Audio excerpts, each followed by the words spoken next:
Hi, my name is Stephanie Barnes. I'm from IntelliKey, which means realization of potential.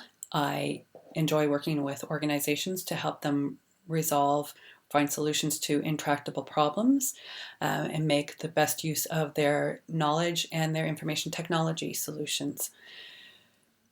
I am located in Berlin, and this is episode 16 of my Brick Wall Chat series. The theme this time is gamification, which is a bit of a hot topic with some of the startups I've talked to here in Berlin, and and it's something that I have been aware of and taken some interest in since about 2012. I took an online MOOC course and spent about 8 weeks learning about gamification and the do's and the don'ts and why you would and why you wouldn't and different game elements and how to do it right rather than wrong. So, and a lot of it really comes back to some of the things I mentioned in the metrics video that I did a few weeks ago.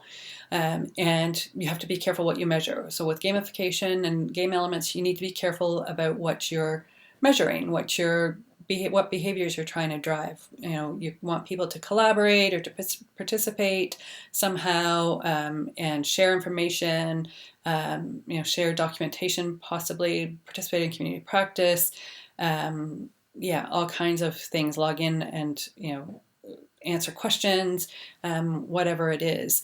There's you can tie a game element to it and measure it and put it on the leaderboard, which is all well and good and can drive good behaviors in your staff and employees if that's what you want. But you need to be careful about what it is you're measuring and how you're doing it and what behaviors, and you got to look at some of the downfalls and be careful about what happens when new people join in, and versus people that have been there for a long time. There's often a learning curve. You don't want to punish people.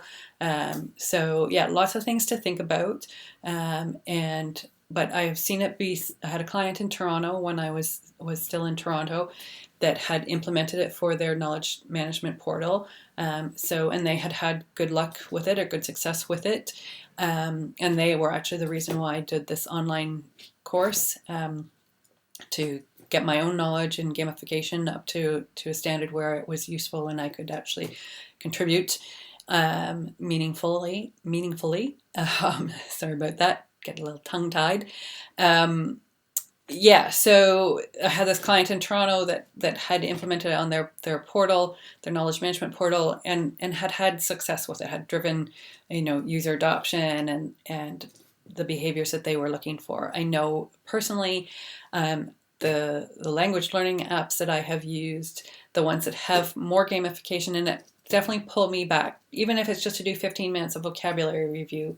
It pulls me back in and does it. Whereas the ones that don't have all the gamification elements and the game elements, if I miss a day, well, I miss a day, and I'm highly motivated to learn German, but yeah, it doesn't. The app that I'm using doesn't have that track my streaks and things. Some days I don't. I take weekends off. Some days I spend more time with tandem partners and I don't do an online lesson and don't review any vocabulary. If the game element was there, I think that I would at least come back and do 15 minutes of vocabulary review, which would be really helpful if I would do that, because I can't remember the words. So that's me and my language learning. But so gamification I think is useful in the right place, in the right situation, being careful about what elements you choose and the parameters around them. So something to think about for sure. So this has been episode 16 of my Brick Wall Chats. I hope you'll tune in for more or go back and watch some of the old ones.